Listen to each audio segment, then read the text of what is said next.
Queridos irmãos e irmãs, depois desse tempo do Advento, chegamos enfim à celebração da vigília do Natal.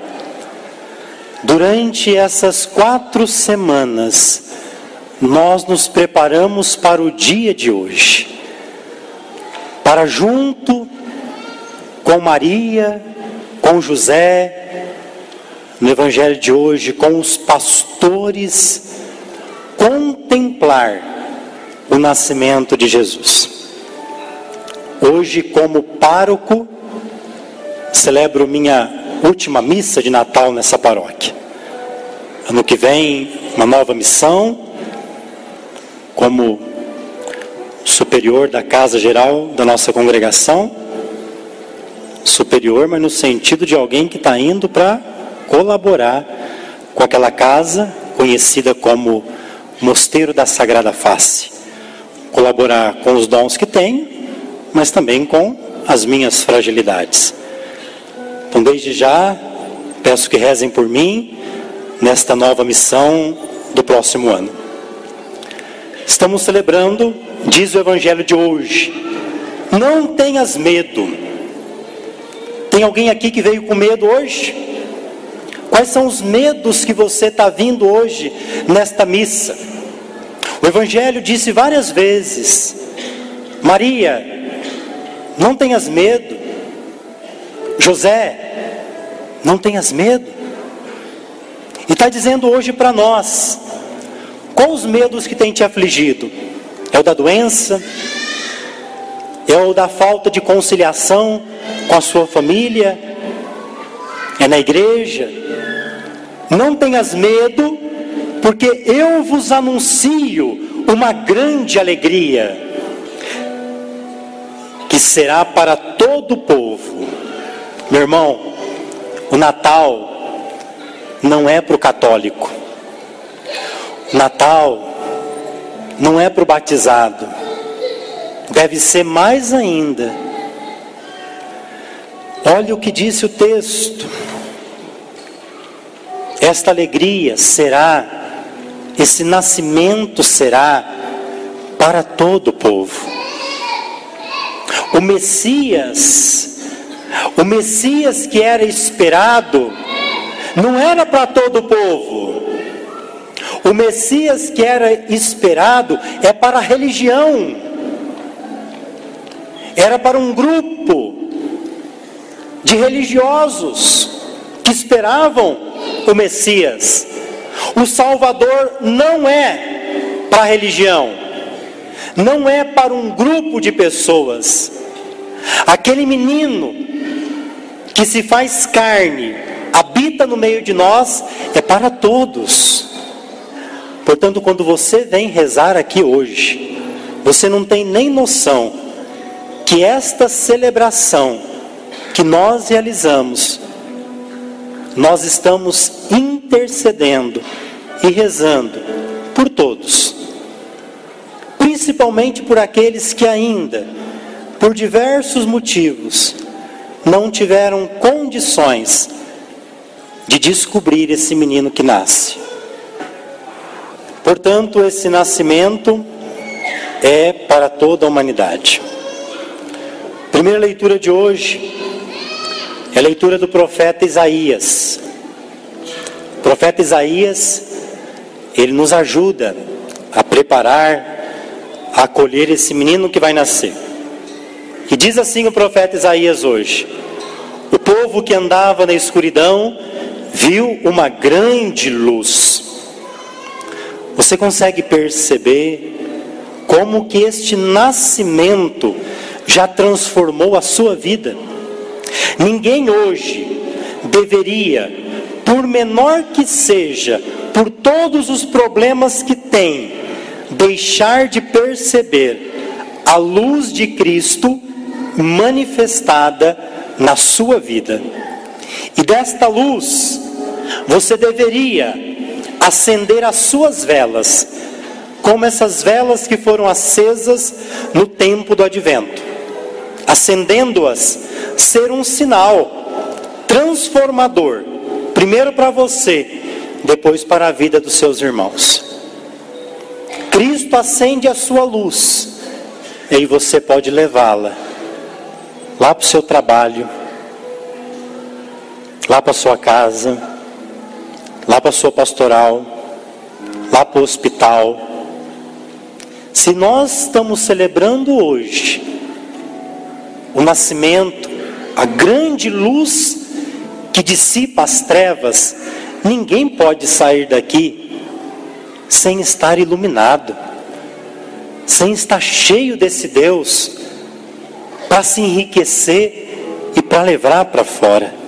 Porque disse hoje Isaías: nasceu para nós um menino, foi-nos dado um filho, ele traz os ombros a marca da realeza, seu nome é Conselheiro Admirável, Deus Forte, Pai dos tempos futuros, Príncipe da Paz.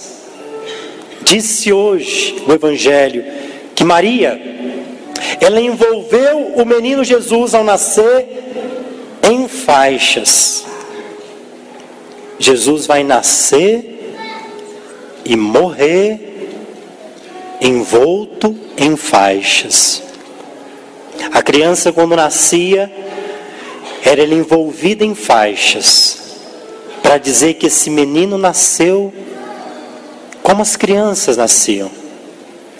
Maria o envolveu em faixas e o colocou na manjedoura. José de Arimateia envolveu Jesus em faixas, num lençol, e o colocou num sepulcro. Portanto, o Natal do nosso Senhor nos leva a nos preparar para a Páscoa definitiva de Jesus e a nossa. Nós vimos hoje no Evangelho que José e Maria fizeram uma grande peregrinação. Saíram da pequena cidade da Galileia, chamada Nazaré, e foram para a cidade de Belém, em Judá. Foram porque o César Augusto, ou seja, o César que se fazia de Deus Augusto, havia exigido, proclamado um recenseamento. Para que ele faz isso? Para poder arrecadar mais. O recenseamento é para saber qual é a população do império e assim poder arrecadar mais. Como José era da cidade de Belém, a Sagrada Família teve que então peregrinar de Nazaré até Belém para fazer esse recenseamento, para se cadastrar. Fizeram tudo o que havia pedido a lei. E assim foi. Só que nessa caminhada já estava muito próximo. A gravidez de Nossa Senhora já estava nos últimos dias. Já estava para dar à luz. Chegando então em Belém, Maria, nas dores de parto, deve ter dito para José que aquela criança está nascendo, e foram procurar um lugar para Jesus nascer. Eu queria que você compreendesse que Maria e José sempre procuraram o melhor lugar para que Jesus pudesse nascer. Hoje eu quero te fazer pensar numa outra coisa. A gente sempre está acostumado, e não que esteja errado, em fazer uma grande crítica a todas essas casas que não abriram a porta quando José e Maria bateram para Jesus nascer. A gente fala, que família ruim, não acolheram Jesus. Lembremos também que muitas dessas casas poderiam ser casas de parentes de José.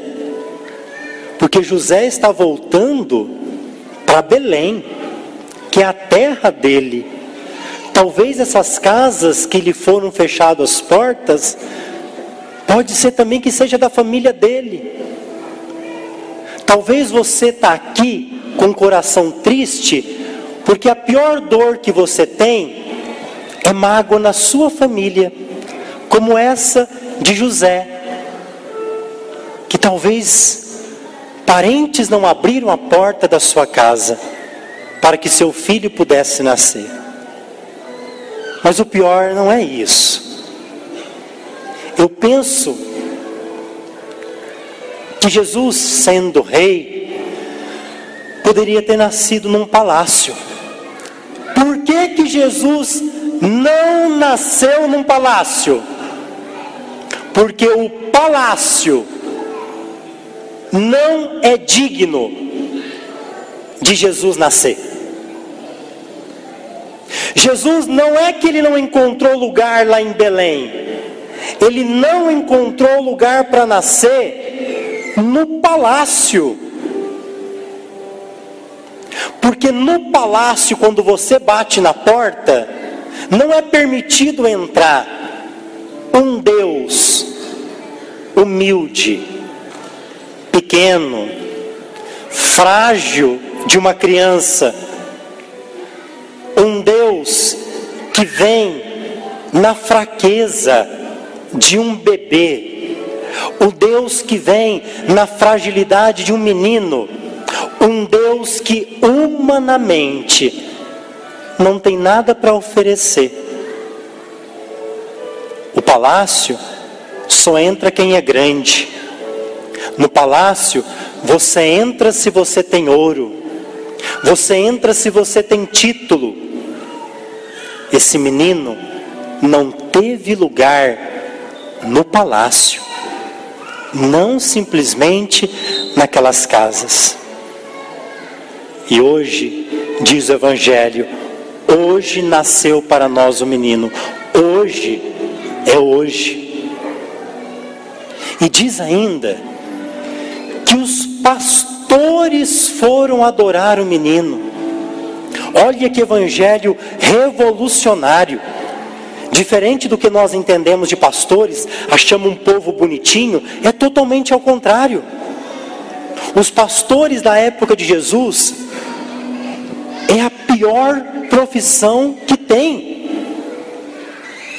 O pastor é gente desprezada. E foi para os pastores que o anjo também apareceu. E foi esse povo desprezado de pastores que foi contemplar o menino. Para poder celebrar o Natal e chegar perto do presépio, nós precisamos de humildade. Nós precisamos de simplicidade. E nós precisamos de silêncio para poder adorar aquele que nasceu. No ventre de Maria, ele se fez carne. Jesus nasceu em Bethlehem. Bet casa, Helen pão. Jesus nasceu na casa do pão. O pão é o alimento mais popular. O pão é aquele que pode ser repartido e doado. Jesus nasce na casa do pão para dizer que ele é um Deus que se parte para nós. Deus se reparte para nós. Deus dá a vida por nós. Ele se faz migalha por causa de nós, para que todos nós pudéssemos ser alimentados. Deus se faz pão. Da casa do pão de Belém, nós vamos contemplá-lo no altar do pão, no altar da Eucaristia.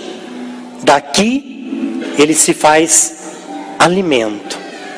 Na transubstanciação ele nos doa de novo o seu corpo e o seu sangue. Meu irmão e minha irmã, que a gente hoje possa estar com um coração alegre e acolhedor, para que esse menino não nasça simplesmente no outdoor, numa coisa que a gente ouviu.